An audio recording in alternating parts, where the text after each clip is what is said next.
छठतला एकादशी पे तिल का बहुत विशेष महत्व होता है। स्नान में भी तिल का प्रयोग होता है, उपटन और भोजन में भी तिल का प्रयोग होता है, दान हवन आदि में भी तिल का ही प्रयोग होता है। 6 प्रकार से तिल का प्रयोग होने के कारण ही छठतला एकादशी ये कही।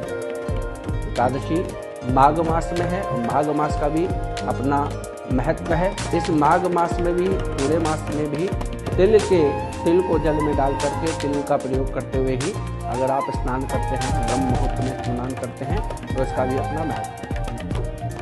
मकर संक्रांति जो हमारी 14 जनवरी को ही है, उसका अगर गोचर का हम समय देखें तो वह लगभग दोपहर के बाद 3:13 के आसपास जो है सूर्य उत्तरायण होकर के मकर राशि में प्रवेश करते हैं, जिसके चलते उसका पुण्यकाल भी उसके बाद होगा।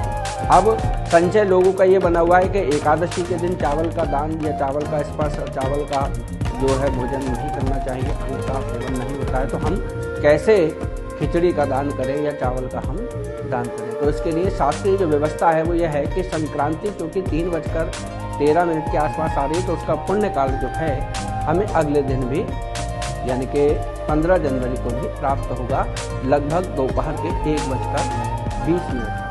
तो हम उस पुण्यकाल का भी प्रयोग कर सकते हैं। और या फिर यदि हम 14 तारीख को ही संक्रांति का दान करना चाहें तो हम उस दिन तिल का दान कर सकते हैं। तिल के लड्डू या तिल की गजक इत्यादि हम दान कर सकते हैं। यदि हम 14 जनवरी को चावल का ही दान करना चाहें तो हमारे शास्त्रों में एक ऐसी व्यवस्था है कि समा का चावल जो होता है वो व्रत में ग्रहण करने योग्य होता है, तो उस दिन हम समा का चावल भी दान कर सकते हैं। या फिर आप 15 जनवरी को जो 1 बजे तक आपको पुण्यकाल मिल रहा है, उस पुण्यकाल का लाभ लेते हुए उसी दिन स्नान आदि करें और खिचड़ी का दान भी आप उस दिन कर सकते हैं।